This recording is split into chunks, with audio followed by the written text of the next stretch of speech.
tout de suite, on rejoint l'équipe de 100% Nouvelles. Mario Dumont est dans les studios de Cube Radio. Salut, Mario. Bonjour. Bon, évidemment, l'histoire de cette annonce du rapporteur spécial pour analyser ce qui se passe dans l'ingérence dans les élections au Canada n'a pas fait du tout l'affaire des partis d'opposition. Il fallait quand même s'en douter parce qu'ils demandaient carrément une enquête publique complète là-dessus. Avant d'aller à ta réaction, on va écouter ce qu'avaient à en dire là-dessus les partis d'opposition aujourd'hui. There will also be something called a rapporteur, a fake new position that they have invented. Rapporteur. Does it come with a costume? Maybe a cape or a sword? On a demandé un processus qui est indépendant et public.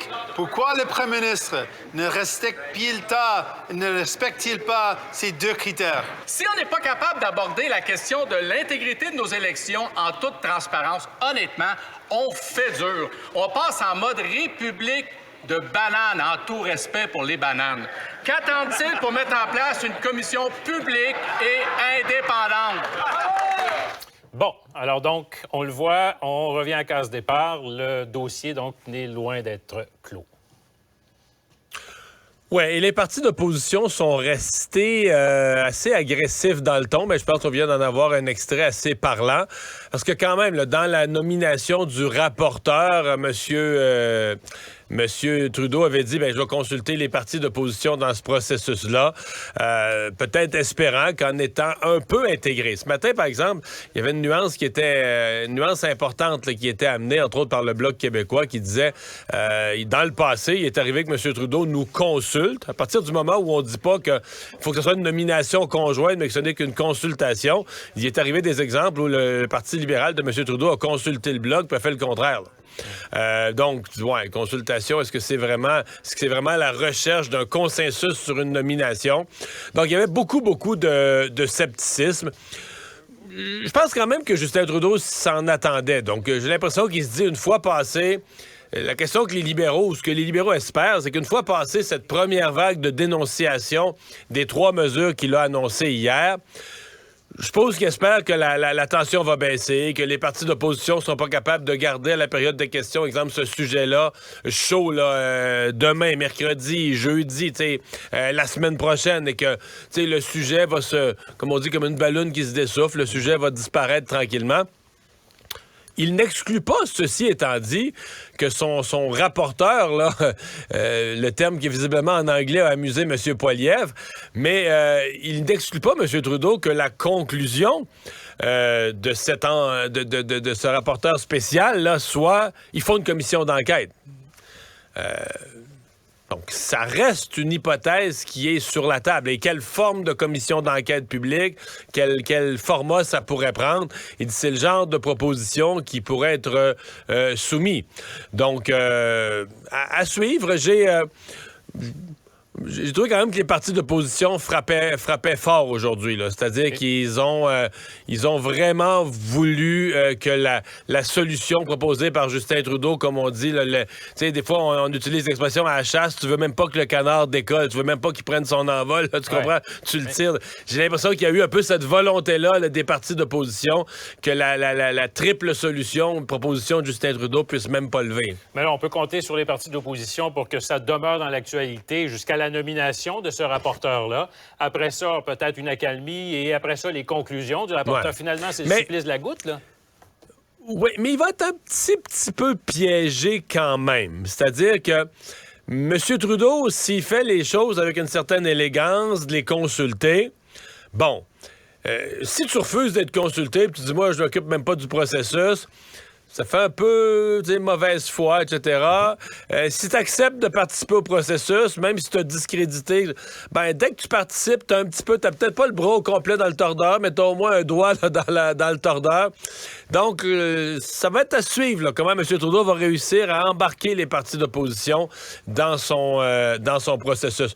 Soit dit en passant, sur le mot rapporteur que M. Poilievre s'est moqué la période de questions en anglais, ça n'a pas l'air à sonner juste pour les Anglais, mais en français, ça, ce matin, j'écoutais autour, là, les gens disaient, un rapporteur en français, c'est d'abord un rapporteur d'angle.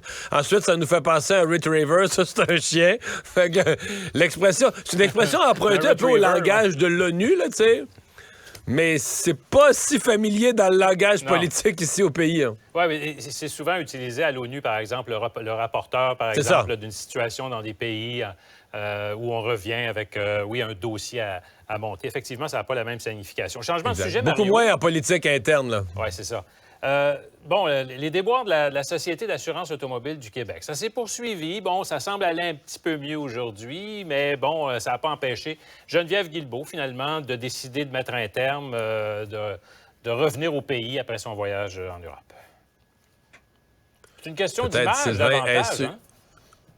Oui. Peut-être, Sylvain, est une ministre si efficace que le seul fait pour elle de mentionner qu'elle revient au pays, puis par magie, tous les problèmes se règlent. Là. Je pense pas que ce soit ça.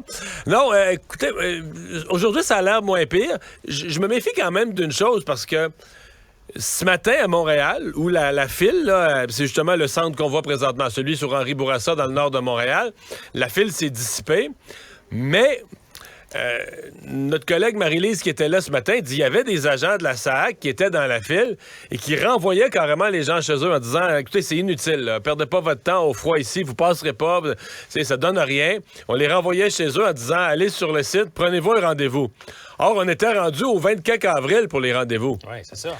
Fait que là, si on est déjà rendu au mois d'avril ou fin avril pour les rendez-vous, il me semble qu'on n'est pas sorti du bois encore, là, qu'on va rester pendant plusieurs semaines en retard de ces rendez-vous.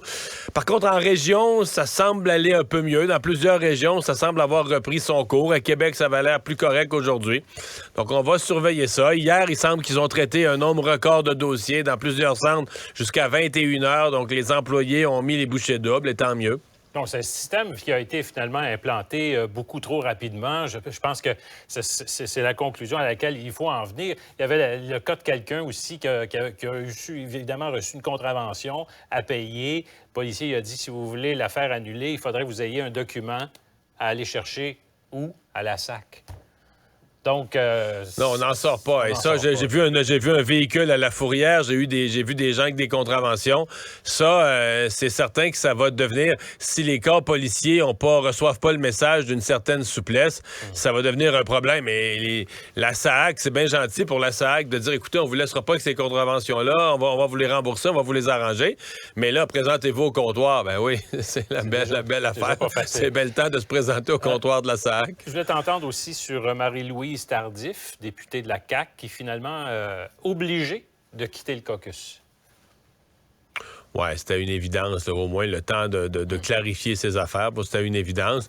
Je vais juste me permettre une remarque qui est plus... Il y a peu à dire là-dessus. Hein? Quand tu es dans une situation comme celle-là, elle serait...